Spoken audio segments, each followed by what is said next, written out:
fofo. This for the fofo. For the city and the back roads. Got a whole county full of them ghosts. All from the fofo. Hey, it's just for Beulah County. Yeah, right on your head like a bounty. Said I'm from Beulah, they know I'm from Beulah. So let me just go talk about my surroundings. Shout out them Eagles that's out in Geneva. Them Lakers, oh yeah, that's Palmetto and Valley. We from the fofo chasing these goals. If you in the way, you get taken out proudly. And Jefferson soaring with Falcon. Said that you working, you ain't really working. You see that we working, our hands got a callus. Putting in reps till we moving some mountains. Edgewell got warriors, they won't allow it. Me, I bleed green and gold, they know defeating those dragons who run the whole city. You wildin'. And they really bout it, yeah. And next we gon' go to Grand Valley. Work like a horse and don't show no remorse. So opponents keep coming, we stack them and pile them, yeah. And Connie, I flooded with Spartans. As soon as they pull up on game day, we park them. Cause we number one in that spot, ain't a bargain. Man, shout out St. John, they be ballin' like Harden. This for the fofo. This for the fofo. This for the fofo. All right, everybody, welcome back to the Crow's Nest. It is week 3 of the high school football season, and we are back where we should be on the 440 Sports Show right here live at the Crow's Nest. Big shout out to Sposito Insurance. Make sure we've got sound, and we do. All right. Big shout out to Sposito Insurance for sponsoring the show this year and making it possible.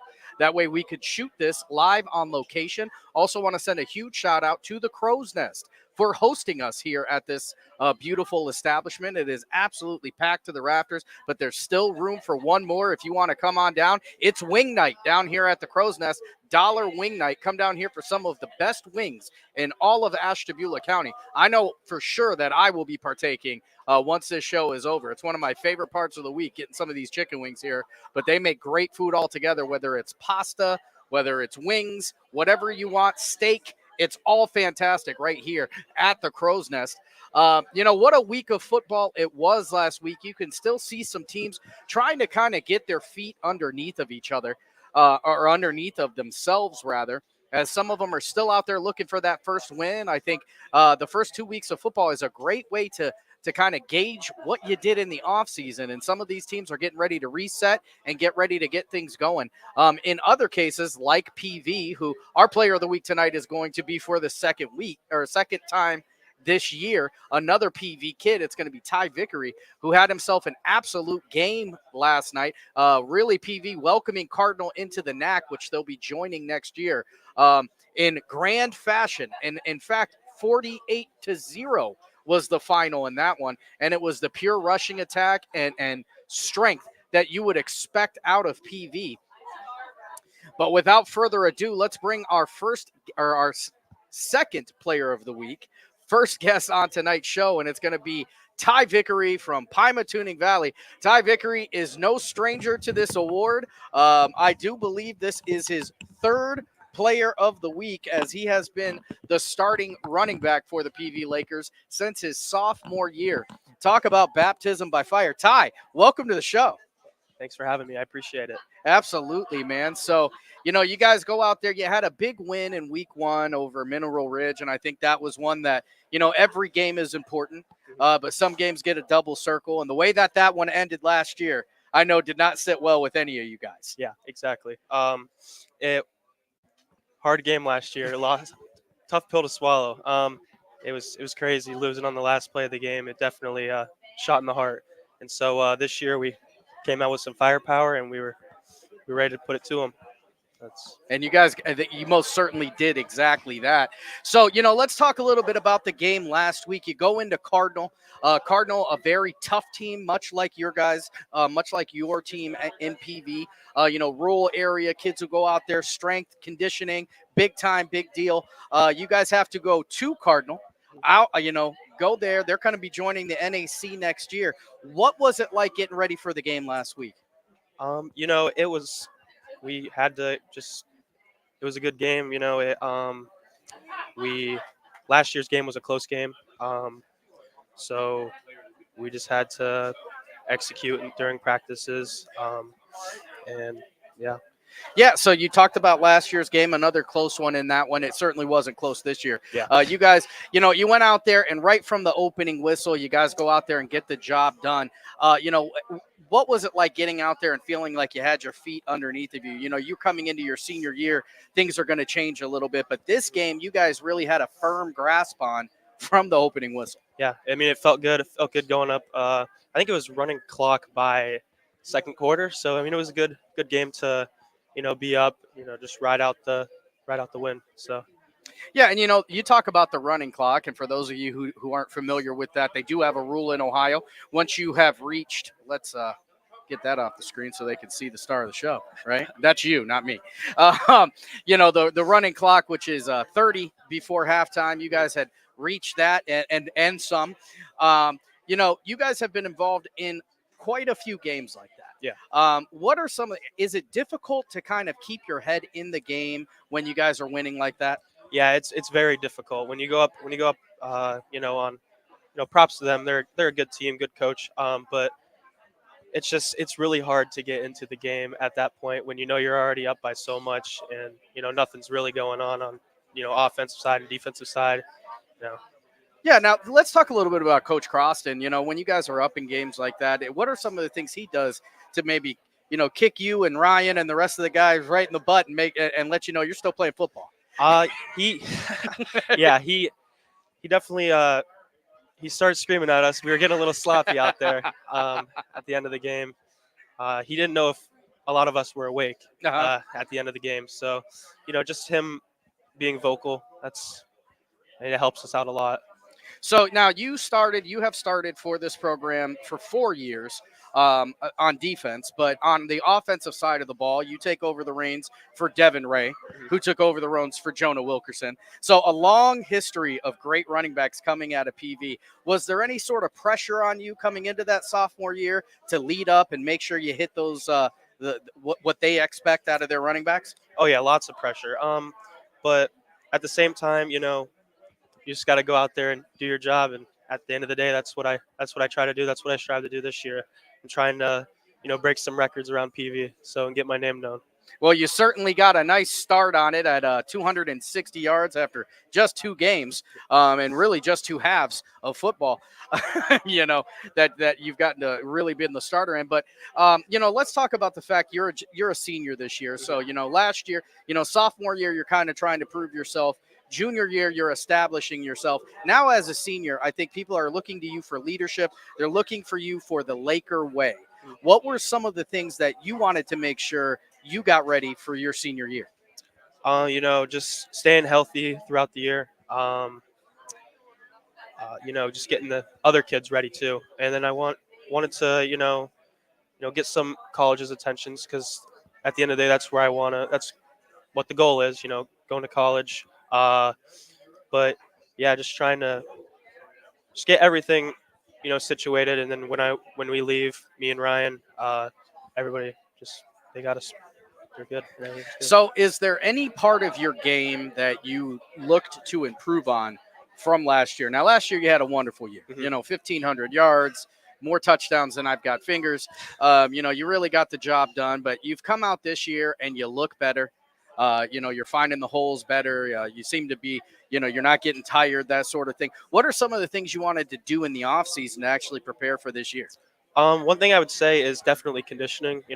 Being a two-way player, I mean, it's really hard. Yes, it is. And I'd say like doing a lot of like cutting, like moving fast. Because I'll say it, I'm not a small guy, so being able to move, laterally it definitely helps in the game. Yeah, you've got a little bit of bulldozer in you. That's what we call you, the bowling ball, the bulldozer, Mr. 2-point conversion, that's for sure. Yeah. But, you've worked on, your footwork and that sort of thing. That's on the offensive side of the ball. On defense, you always seem to be toward the top of the numbers when it comes to tackles every year. What's something you focused on the defensive side? A lot of things. It's tackling for sure. Open field tackling, getting off of the defensive blockers for sure, offensive linemen. That's something I've been trying to work on the past couple games too at practice. So just being mean and just going out there with some authority. for sure. Yeah, and it certainly has worked. You've been a mainstay for this Laker team for the last 3 years, and I don't expect that to change this year. Um, what are some of the other things you do in the off season? Other sports and that sort of thing. I play baseball. That's running a lot. Um, that's honestly about it. Well, in the off season, me, Ryan, a lot of the other guys, we just go out there and play football on the field. Just basically just trying to figure out what's going to happen this year and just going through the motions. You guys don't pass the ball too much, do you? We don't, but no, we pass there. We don't pass on the field. So you guys are practicing for the passes Exactly, for the yeah. 4 times a year you're going to call it. Exactly. So, coming into this year, obviously you're a senior, and after this year, you've got colleges and sort of that sort of thing. What are your plans for postgraduate stuff? What are you thinking of? I'm not too sure right now. I'm still trying to weigh some options, but ultimately there's going to be something there for me. So you want to play football in college? Are you looking on the offensive side of the ball, the defensive side of the ball, or wherever they're going to pay the most of your tuition? That and I'm trying to see some offensive side. Hopefully, maybe they can throw me in. Maybe I can block. Wherever they need me, wherever the team needs me, I'll be there and I'll be ready for it. So you obviously you play on the offensive side and the defensive side of the ball. You're very good on both. Which one does Ty Vickery like to do more? Do you like to lay the hits or do you like to give the hits? See, if you would have asked me my freshman year, I would have definitely told you defense because, that's where I played. Being a senior now, I've learned I'm going to say offense. I'm sorry, Coach Root. I'm going to say offense.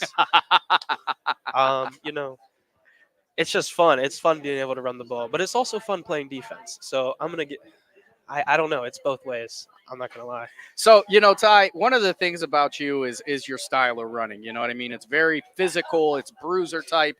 You run a lot of 2-point conversions in. So, it's 5 yards, 8 yards, whatever it is. And you seem to get into that end zone. You break away. And which ones do you like more? Do you like the breakaway ones or do you like when you're running the guy over and getting to see this after? I'm not gonna lie. I do not like the breakaway ones. I don't like running far distances. I like running people over. That's definitely a sure thing. So, do you spend a lot of time in the weight room, or what do you do to just get, or does it come natural? Well, yeah, we're always in the weight room. But I think a little bit of it is natural. Definitely not the speed, that's for sure. But we're trying to work on that. So, well, listen, we always talk about the speed with Pymatuning Valley and, that they're not necessarily the speediest team, right? But, 2 years running, you guys have won the fastest team at the combine. I got 4 or 5 trophies and you guys took 4 of them to PV this year. You've got a heck of a freshman class this year coming in. You've got a lot of young guys who are making a big difference. What are some of those guys doing to help you get better? They're just being there. Being there helps us out a lot. Like on offense, we have a defensive scout team. It just helps us out a lot. Some of those guys, they play, they're starters, and so that helps us a lot. And me being vocal to them is a big thing. Yeah, I mean, it always helps. You know what I mean? PV, regardless of the wins and losses, Division VI school, not a huge enrollment. Every kid counts. Yeah. When it comes down to it. You're getting ready. Obviously, we still got an entire season to get through. But and you might not be able to answer this. I didn't prep you on this one. Okay. As you get ready to leave PV and Andover and this Laker Nation, what are some of the things that you want to tell the younger guys when they, put on that Laker uniform? One of the things I would say is definitely just go out there with your heart and play as hard as you can. That's like all you can say. That's all you can prep them for. Just go out there, listen to the sounds of the crowd, look at the lights.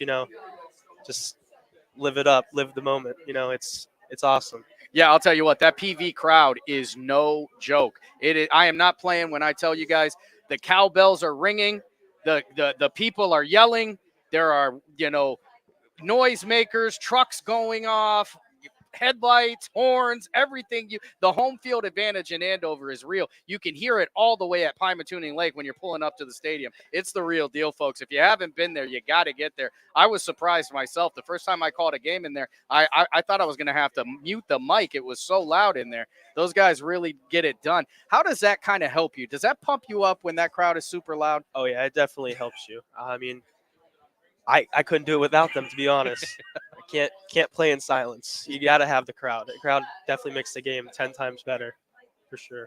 Yeah, it's been awesome getting to watch you, and I can't wait to see how the rest of this year goes. But we got to talk about this week's game a little bit. You guys are getting ready to face off against the Jefferson Falcons, another South Ashtabula County team, and I did find the year. So the last year, this used to be a yearly rival, a big-time rival. Couple guys that work at Jefferson are actually on the coaching staff at PV, including Coach Root, who was mentioned during this interview. 2001 was the last time. I don't even think you were born yet. I was not. Yeah, that's how long that is. You weren't even born yet. Are you guys getting real pumped up for this one? How is that going as a county rivalry is seemingly getting renewed? We're definitely pumped up because, with them being a close school to us, we know some of the guys, obviously, and, there's a little bit of, some talk going around. Obviously, yeah, you have to have the talk. And so we're ready to put it to them. That's all I'm going to say. That's the best I can say it. We're ready. That's the best way you could put it. And I'll tell you what, it's been an awesome time getting to watch it. I'm looking forward to getting to watch it for the rest of the year. Ladies and gentlemen, our player of the week for week 2 here on the 440 Sports Show, presented by Sposito Insurance, Ty Vickery. Thank you.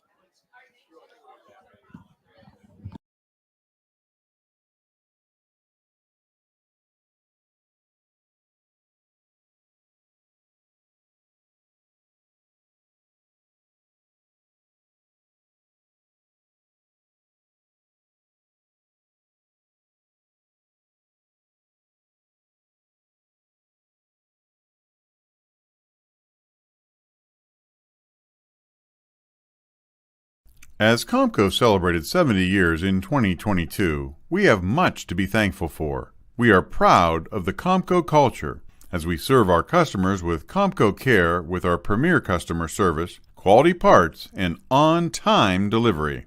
The partnerships we have with our customers and our community are second to none. We thank you for your continued support. We are proud to be part of this community and will continue to offer great jobs for great people. Change. This one word can make you break out in a cold sweat. But with change comes wisdom, experience, and understanding. At Myers Family Insurance, we can help make changes in Medicare, insurance, and retirement a positive experience for you and your family. We've gone through changes, like our new office and new faces to help our family of clients too. For all your Medicare needs, call Myers Family Insurance. Check us out online at myersfamilyins.com or find us on Facebook.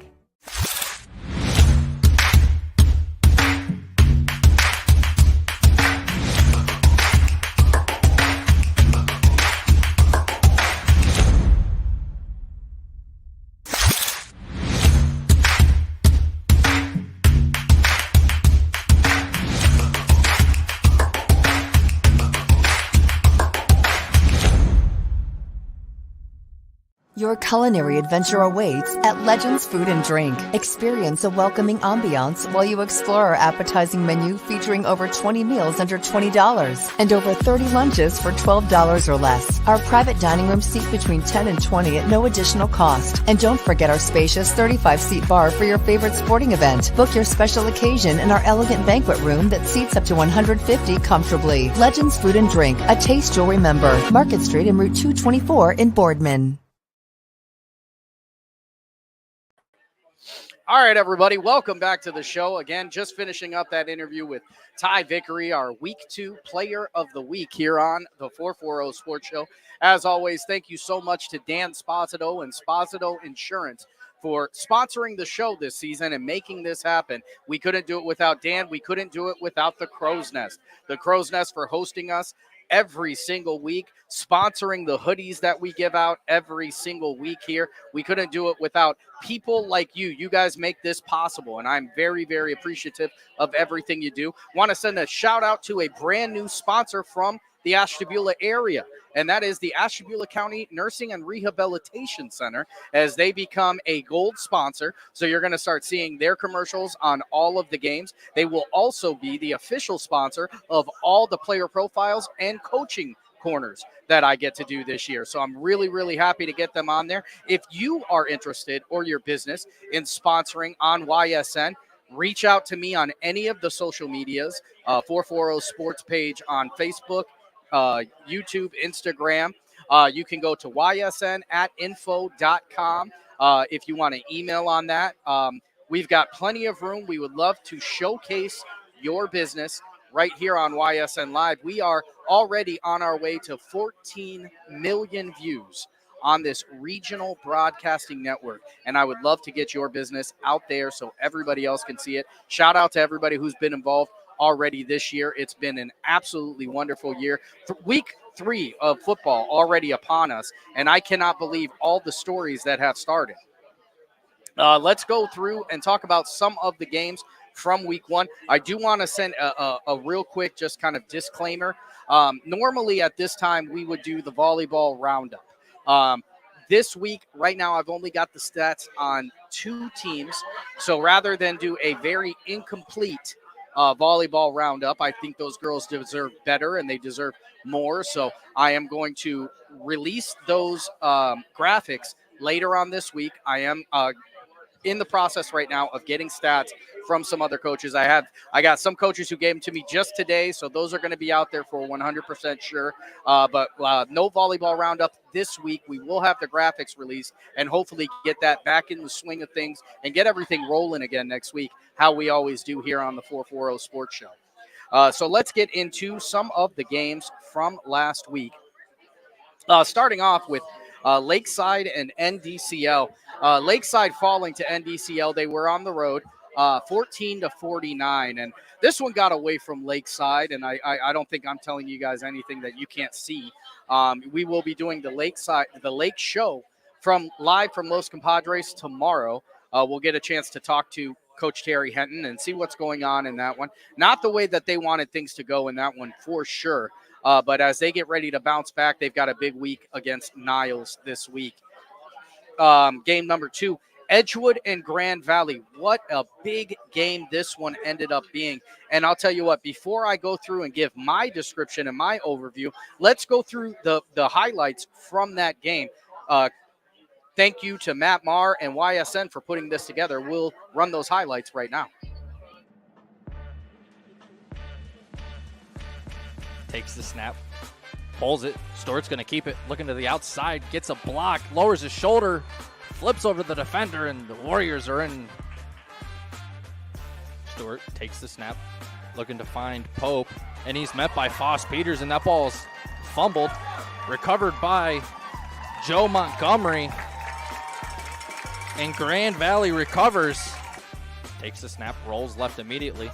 Going to be a quarterback keeper. Tackled into the end zone, and Goldforth picks up 6 using his legs. It's left to play. Stewart drops back. Bubble play. Picking up plenty of room there. Riley Baldwin on the reception. Ochoa lined up to the left of Stewart. Stewart drops back to pass on a go ball over the top to Baldwin in the end zone, and it's going to be incomplete. So Grand Valley gets a 4th down stop. Stewart, high ball to Riley Baldwin. That's covered by Foss Peters to break up. Kick is up, and the kick is good for Kaczerski. The injured Mustang was helped off the field. DeFord drops back to pass. DeFord takes off up the middle. He's got plenty of running room, cuts inside the 10, Spun out of bounds.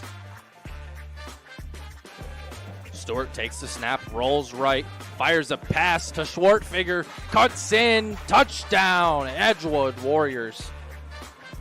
Looking to go for 2 here. This is what this play is. Stewart fires a quick pass out to Schwartfigger, makes a man miss as he falls down into the end zone for the 2-point conversion.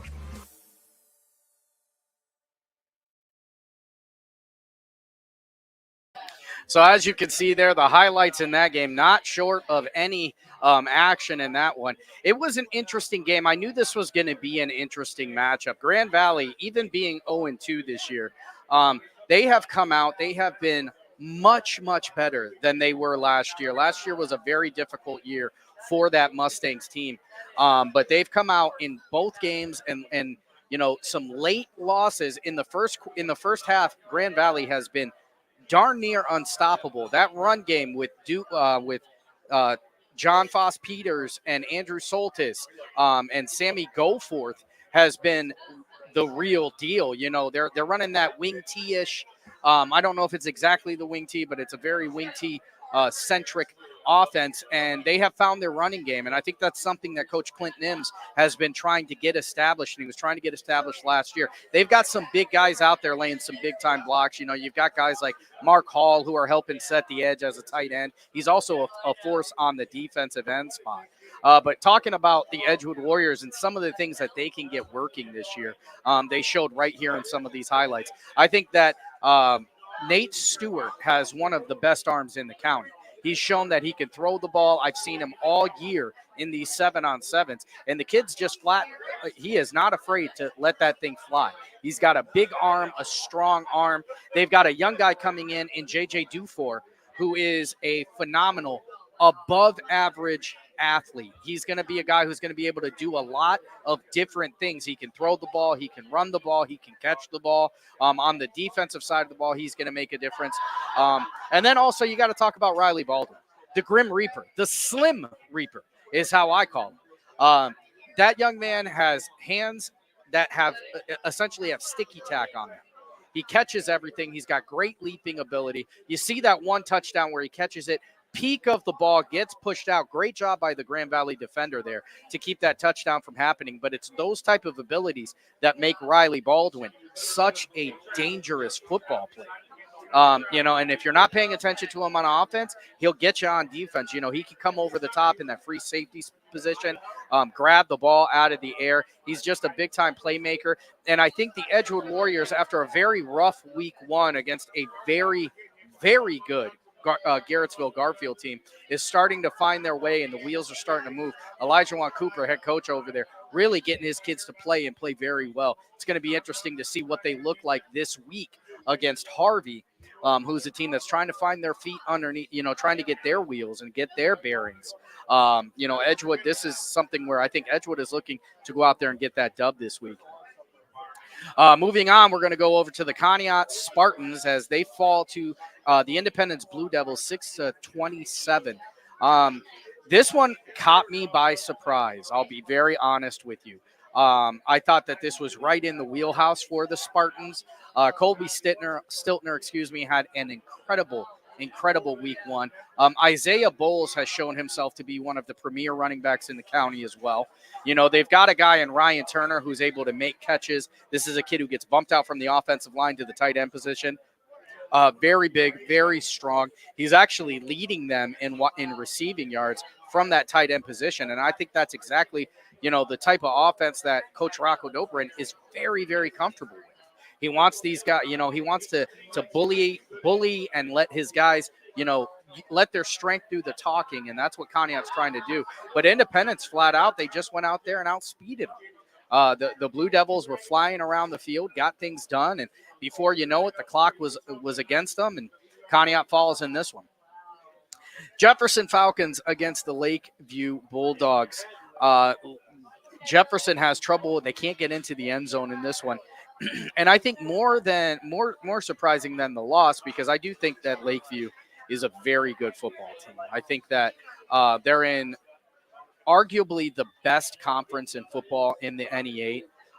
And with teams like Lakeview and Girard performing the way they are, and you've got the regulars in Struthers, in Poland, in South Range, who are going to be there. That is going to be a very interesting conference to watch this year. I think South Range is obviously the leader. I think that's who you're looking to win that conference. But I think every week is going to be a big game in that NE8. Their defense was stifling against this very, very athletic, very, very capable Jefferson offense. That's what was more surprising. I think Jefferson, the offense just had a tough time. The defense, spent a lot of time on the field, and that's what's going to explain that 40 points. The offense really just had a difficult weekend. But look for Jefferson to bounce back. It doesn't get any easier for them, as this week they're going to be taking on the 2-0 Pymatuning Valley Lakers. The Lakers are out there scoring, 35 plus a game. Their defense didn't allow a single touchdown last week. And this game between the Lakers and the Falcons has the potential to be game of the week type of football. It's going to be interesting to see how do the Lakers react to the speed that Jefferson can offer. St. John goes out there this weekend. They lose a tough one to the Wycliffe Blue Devils. It wasn't a great week for Ashtabula County when it came to the Blue Devil football. Wycliffe goes out there. They win this one 24-14. If you talk to Coach Delgosh, this was one that I feel like they knew got away from them. There were some mistakes in this game that they weren't able to capitalize on. A big mistake comes when they are able to capitalize. They get a fumble on the 4-yard line, are able to run that in, make this one 24-14. But I think the most difficult pill to swallow in this one is Wycliffe gets the ball back with about 3 to 4 minutes left on the clock, and they milk that clock completely dry. The Wycliffe run game was the real deal. They had a running back line up. Jimmy Feaster was his name. Lines up in a 4-point stance, folks. I have not seen a linebacker in a 4-point stance in the backfield since like the early 90s. I didn't even know you could still do that in football. They were lining up in big sets, jumbo sets, Maryland Eye, that type of thing. It was a smash mouth type of football game. And St. John was just having trouble with it. The standout in that game probably goes to Ryan Williams. He ends the game with over 100 rushing yards, a downhill runner. They are going to be looking to get a big win this week against Beechwood. We'll talk about that once we get to that game. Next on the docket, the Pymatuning Valley Lakers, they go out there 48-0 is how they're going to end that one for the Cardinal Huskies. And it was from the very opening whistle. From the time that ball got kicked off, the PV Lakers were zoned in. It was Croston, Vickery, Chenault, you name it. They were out there getting touchdowns. Luke Giddings running in 2-point conversions for them. They've got a lot of options out there in PV, and it's their comfort zone. If you talk to Coach Neil Croston, he tells you he's got the most simple game plan that anybody can think of. It's not a super thick playbook. This is what we're going to do. You try to stop it. What happens is most of the time you can't stop it, and they rely on their strength. They rely on their intellect, because this is a smart football team. They do not give the ball up. They take care of the ball. They will eat the clock. They will run you down. Make sure you are tired. They are in better condition than most teams that they're going to be going against, because these guys are used to being in the grindstone. That's what they do. But PV goes out there, gets a big one on Cardinal. Cardinal will be joining the NAC next year. So this is a game that you're going to be able to get to see year after year after year. And then our final game on the docket, it's the Perry Pirates. Perry Pirates go out 42-0 against the Euclid Panthers. And this game is impressive. I think a lot of people knew Perry was going to go out and take care of this one. Perry's got one of the better quarterbacks on the network in Walter Moses. Walter Moses, a big kid with a big arm. He is not afraid of contact. They have a huge matchup this week. So they go out and beat Euclid. Euclid, by the way, Division I. So they're going to get the point bump for beating a Division I team. But they have a huge matchup this week, and we'll go reverse skate and start with them against the Kirtland Hornets. Now, this one, unfortunately, is not going to be on YSN this week because Spectrum, who is the OHSAA's official media team, is picking up this game. So it kind of lets you know the gravity of this game here. But Perry is really going to cut their teeth early in the season against an incredibly talented Kirtland Hornets team. I'm really interested to see how this one's going to go down because I'll be honest with you. I think if Perry can go out there and beat Kirtland this week, I don't think Perry loses a game in the regular season. I don't think there's another team that's going to be able to get them. And that's just being honest. Going back to the top here, we'll go to the Lakeside Niles game. Lakeside 1-1, getting the big win in week 1 against Eastlake North.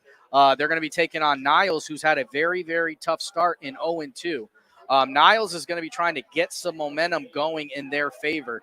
Lakeside is going to be trying to bounce back and take a big win against an NE8 opponent in Niles, and I think Lakeside is ready for this one, folks. This one is going to be at Lakeside. It's going to be their first home game of the year. You're going to get to see a whole bunch of J. Anthony Williams, a whole bunch of Devin Miller, a whole bunch of Nate Bartone. Over on the defensive side, you're going to be looking at guys like Ty Anderson and Nate Bartone in the middle who are going to clog that up. It's going to be a difficult game for Niles. I think Lakeside is in the driver's seat for this one. You've got Edgewood taking on Harvey. We talked a little bit about this in the beginning when we went through last week's scores. Edgewood, they get that win against Grand Valley. It's not the way they wanted to. I think Edgewood wanted to be much more comfortable in their win than that. But it's a win nonetheless. At the end of the day, it doesn't matter about how much you win by. All that matters is that you do win. They're going to be going against Harvey, who is still looking for a win. This is a game that I personally believe is right in the wheelhouse of the Edgewood Warriors. If they go out there and they play their game and they let guys like Nate Stewart, J.J. Dufour, Riley Baldwin, Michael Ochoa make the play. I'm Schwartzfigure as well. Schwartzfigure, who is leading the team in catches. You know what I mean? He's playing the Edelman role for this Edgewood team. If they go out there and they can get that done against this Harvey team, I think Edgewood starts week 4 2-1. Conneaut and Berkshire, this one has a big game feel. I'm telling you, Berkshire and Conneaut matchup, they are very, very even teams. They're both teams that are going to go out there and try and win it inside the trenches. They're going to be able to throw the ball. This game 100% is going to come down to who makes the least mistakes. If Conneaut can play mistake-free football against this Berkshire team, I think they're going to win this one and win it handily. The St. John Heralds head to Beechwood this week. They're going to be taking on this Bison team that is 0-2. This is not the start of the year that the Heralds have wanted. This is the game that they have to take a hold of their season. We talked about Trinity was very, very talented. Wycliffe was a game they could have won. Beechwood is a game they should win. If these boys want to get ready and get their season going, 2 weeks are behind you. You've got to get going from here. It's against this Beechwood team that you have to go out there. You've got to make your passes. You've got to make your blocks. And most importantly, for this Heralds team, you have to make your tackles. If they go out there and do that, look for the Heralds to get their first win of the season on the road at Beechwood. Grand Valley and Cardinal. So Cardinal comes into this one after getting beat up pretty well in week 1. Against a very good PV team. They're bruised, not broken. But Grand Valley has been in dogfights for 2 weeks. If they want to get their season going, it's got to start this week. It's going to be against another NAC opponent next year. This one has a big game feel to it as well. The Jefferson Falcons and the Pymatuning Valley Lakers. 2-0 versus 0-2. One team is on a high, one team is on a low. One team is trying to get out, and they're going to be home. The Jefferson Falcons, if they want to beat this PV Lakers team, there is no room for error. If you give the Lakers back the ball, they're going to not only score with it, they're going to kill the clock off with it as well. If Jefferson wants to win this game, they're going to have to spread it out. They're going to have to put the ball into their playmakers. Terry Brown, Cage Bozar, Devin Salinas. Matthew Webster is going to play a huge part in controlling the clock in the run game, but it's those 3 guys who are going to have to make plays. on the PV side, it's going to come down to one thing: hold on to the ball and play your game. It's going to be a lot of Croston. It's going to be a lot of Vickery. On the defensive side, you're going to have to look at guys like Giddings. You're going to have to look at guys like Folkman, Nowakowski. They're going to have to make plays. They're going to have to, take the ball away, because I personally believe Jefferson is going to go out in this one. They're going to throw the ball because, Dylan Burlingham, who, his stats, we don't have his stats from the Lakeview game, but he's still leading the county in passing yards, 322 yards against a very talented Girard team. Make no mistakes about it, the Jefferson Falcons are going to air it out. This one is going to be a big one, and you're going to be able to catch it right here on ysnlive.com with Chad Paul and Scott Dimio on the call. And then the final game, again, where we started, it's Perry and Kirtland. That's a huge one. Huge one. Whoever wins this game, I don't think loses another game for the rest of the year.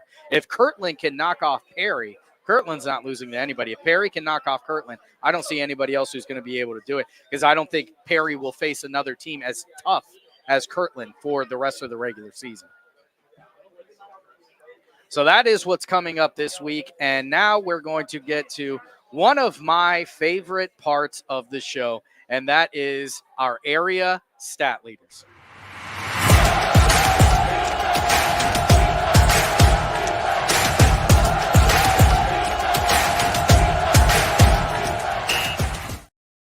All right, everybody, before we get going on these stat leaders, I want to put out a disclaimer. So every week when I put these stat leaders out, undoubtedly, I get 4 or 5 messages about the accuracy. These stats are solely based on the data that I get directly from the coaches. So if the stats are not completely correct, I'm doing the best I can with what I've got. So I've gotten stats from pretty much everybody. When it comes to the defensive stats that we're going to drop tonight, our tackle formula is different from some other teams. Our tackle formula, you get 1 point for a solo tackle. You get half of a point for an assist. This is the regulation. That is the regular way to count tackles. You get an extra point for a TFL. You get an extra point for a sack. What else you're going to notice before we get there? The interception leaders are not up there. I've got 7 people tied with the most interceptions in the county. As that number starts to separate and we get some actual lineups, we'll release those as well. But without further ado, folks, let's talk about the Week 2 Ashtabula County stat leaders. Leading the pack, same stats as Week 1, Dylan Burlingham, 322 yards, 2 touchdowns, 1 interception. Coming up right behind him is Conneaut's Colby Stiltner with 267 yards. He's got 2 touchdowns, 4 interceptions. In third place is St. John's Vin Narducci. He's got 245 yards, 1 touchdown, no interceptions for that young man. Coming up next, we've got Nate Stewart with 215 yards, 2 touchdowns, 3 interceptions. Matt Wagner over at Lakeside, 110 yards, no touchdowns, 2 interceptions. Ryan Croston, 2 for 4 for 80 yards with 1 touchdown and no interceptions. Sammy Goforth is 7 for 16 over at Grand Valley with 45 yards. Over on the rushing side of things, our new leader this week, Ryan Croston over at Pymatuning Valley. 22 carries, 295 yards. Right behind Croston, it's another Laker. Ty Vickery, 37 carries, 260 yards rushing. He's got 3 touchdowns as well. And when I tell you these 2 guys are neck and neck and have been for the past 3 years, it has never changed. When it comes to Laker football, those 2 guys are leading the pack when it comes to the rushing. Conneaut's Isaiah Bowles has 39 carries, 246 yards. Andrew Soltis over at Grand Valley, 24 carries, 159 yards, 2 touchdowns. Ryan Williams over at St. John, 25 carries, 153 yards, 2 touchdowns for the Heralds. J. Anthony Williams with 14 carries, 134 yards, played a much bigger role in the passing game this week for the Lakeside Dragons. Nate Bartone, the Bulldozer, 17 carries, 94 yards, 1 touchdown. And Jefferson's Matthew Webster, 23 carries, 82 yards, and 2 touchdowns. Your area wide receiving leaders, Cage Bozar, 7 receptions, 144 yards, 2 touchdowns. Conneaut's Ryan Turner, 10 receptions, 132 yards, 2 touchdowns for the Conneaut tight end. J. Anthony Williams, 5 receptions, 116 yards. I told you he played a much bigger role in the passing game this week for the Dragons. You got Ben Schwartzfigure. He's got 6 receptions, 100 yards, and 2 touchdowns for the Edgewood Warriors. It's St. John's Gus Petros, just a freshman, 7 receptions, 99 yards, and 1 touchdown. Jefferson's Terry Brown with 3 receptions for 78 yards. PV's Jaron Nowakowski, 1 reception, 77 yards, and 1 touchdown. And Devin Salinas over at Jefferson, 6 receptions, 77 yards. All right, now it's time for the tackle leaders, and this is the one that always gets people up in arms. Again, we've explained how it's calculated. If you have questions, go ahead and send me a message. I will look at it. Leading the pack is Grand Valley's Andrew Soltis with 20.5 tackles. Right behind him, another Conneaut guy in Ryan Turner with 17 tackles. Oh, and third place, also going to Conneaut. That one is going to Devlin Knapp with 16. John Foss Peters is going to be in 4th with 16. He's tied with Knapp. Conneaut's Alden Googe with 15.5 tackles. Behind him is a Lakeside Dragon and Chris Erickson with 14.5 tackles. Josh Sabo from Conneaut with 14.5 tackles. John Finello from PV is going to be in there with 13 total tackles. Denver Kessler from Edgewood, 13 tackles for that young man. Ty Vickery coming in with 12.5, and he is going to be tied with Tyree Anderson from Lakeside with 12.5 tackles. Our TFL leaders this week, Ryan Croston is going to be tied with Chris Erickson, Chris McEachin, and Matthew Webster, all with 2 TFLs apiece. And then our sack leaders, Andrew Soltis from Grand Valley with 4, leading the pack. Behind him is Edgewood's Brock Foltz, and he's going to be tied with Jeremiah Coral from Grand Valley with 2 sacks. So that is our area leaders this week. Like I said, volleyball leaders, I simply don't have enough data. I'm going to be releasing the graphic no matter what here tomorrow by the time I get the rest of that data.